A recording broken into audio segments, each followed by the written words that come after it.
Good morning student. आज हम कक्षा 10th की 1.2 एक्सरसाइज का क्वेश्चन नंबर 1 करने जा रहे हैं। गुणनखंड विधि, ठीक है। गुणनखंड विधि के द्वारा हम क्वेश्चंस को हल करेंगे। क्वेश्चन नंबर 1 है, निम्नलिखित प्रत्येक के अभाज्य गुणनखंड ज्ञात कीजिए, ठीक है। निम्नलिखित प्रत्येक अभाज्य दे दिया गया आपको, अभाज्य संख्याएं दे दी गई हैं, उनका हमें गुणनखंड ज्ञात करना है। तो गुणनखंड ज्ञात करने के लिए हमें क्वेश्चन नंबर 1 में दे दिया 64। क्वेश्चन नंबर 1 का ए 64।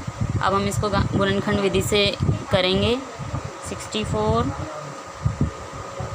2 3 जा 6, 2 2 जा 4, 2 1 जा 2, 2 6 जा 12, 2 8 जा 16, 2 4 जा 8, 2 2 जा 4 एंड 2 1 जा 2, ठीक है।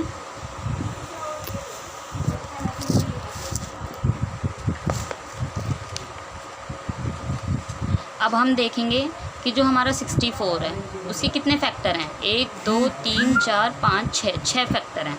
तो हम इसको लिख सकते हैं 2 × 2,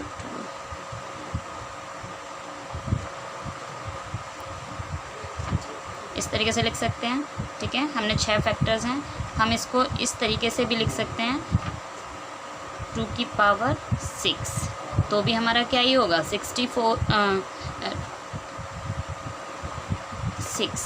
की पावर 6, सॉरी 2 की पावर क्या होगा 6, 1 2 3 4 5 6, तो 2 की पावर 6 हमारा क्या होगा, यही हमारा आंसर होगा। Okay, and now second question है। सेकंड क्वेश्चन में दिया हुआ है कि दी हुई संख्या दिया आपको एक भाज्य संख्या है या नहीं है, वो आपको बतानी है कि ये भाज्य संख्या है या नहीं है, ठीक है। तो आपको दे दी एक संख्या 3 × 5 × 7 + 7, ठीक है। तो अब आपको ये चेक करनी है कि भाज्य संख्या है या नहीं।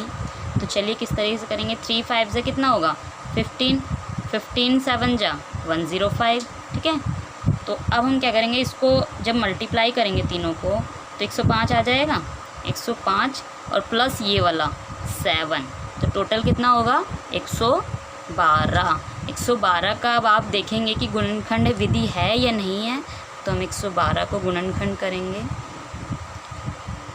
2 5 जा 10 एंड 2 6 जा 12, 2 2 जा 4 एंड 2 8 जा 16, 2 1 जा 2 एंड 2 4 जा 8, 2 7 जा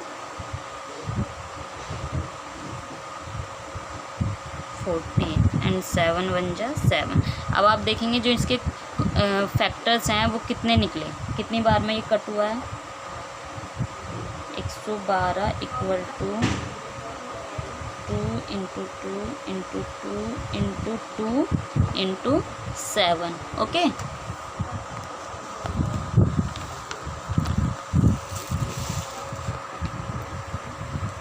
तो हम इसको ऐसे लिख सकते हैं, इन दोनों को इनको सबको एक साथ कर देंगे। हम लिख सकते हैं ना कि 2 की पावर 4 × 7, यही हमारा क्या होगा answer, okay. Now third one.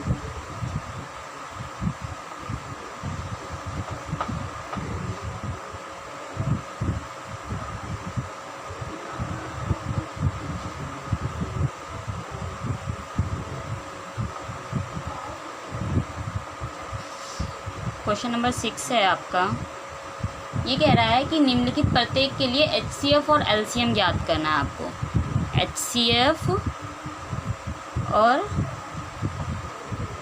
LCM ज्ञात करना है हमें। इसमें जो भी आपको संख्याएं दी जाएंगी उसको ज्ञात करें, ठीक है। HCF और LCM ज्ञात करें। तो मान लीजिए आपको दे दिया क्वेश्चन नंबर 10 और 15, ठीक है। तो आप किस तरीके से करेंगे, 10 को अलग फैक्टर करेंगे एंड 15 का अलग करेंगे। तो हम 10 का करेंगे। चलिए 2 5 जा 10 एंड 5 1 जा 5, इस तरीके से हो जाएगा। तो हम इसको लिख सकते हैं 10 = 2 × 5, 2 × 5 लिख सकते हैं, ठीक है। एंड नाउ सेकेंड 15 का अलग फैक्टर करेंगे। 15 किससे कटेगा हमारा, 3 5 ज़ा 15 एंड 5 1 ज़ा 5। तो ये हमारा 15 का फैक्टर्स क्या निकला, 3 × 5। आप देखेंगे कि जो हमारा कॉमन है, कॉमन क्या है हमारा 5 है। तो जो हमारा कॉमन फैक्टर होता है, क्या कॉमन फैक्टर मीन्स एक जैसी जो संख्याएं होती हैं जिसका पेयर बन जाता है, वो हमारा क्या होता है, वो हमारा HCF होता है। तो HCF बराबर हमारा कितना निकला, 5 निकला। ठीक है। LCM, अब आप देखिए LCM कैसे निकालते हैं। LCM जो कॉमन फैक्टर है वो प्लस जो बाकी की संख्याएं बची वो, मीन्स 5 × 2 × 3। कॉमन को एक ही बार रिप्रेजेंट करेंगे। अब इसकी मल्टीप्लाई करेंगे, 5 2 ज़ा 10 एंड 10 3 ज़ा 30। तो इक्वल टू कितना आ जाएगा, 30। तो हमारा जो आंसर होगा LCM बराबर कितना निकलेगा, 30 एंड HCF बराबर होगा 5। तो यही हमारा क्या होगा, आंसर होगा। ओके, उम्मीद है सभी बच्चों को समझ में आया होगा। इसी से रिलेटेड कुछ और भी क्वेश्चंस दिए हुए हैं, सभी बच्चे खुद से करेंगे एंड देन मुझे चेक कराएंगे। Thank you so much.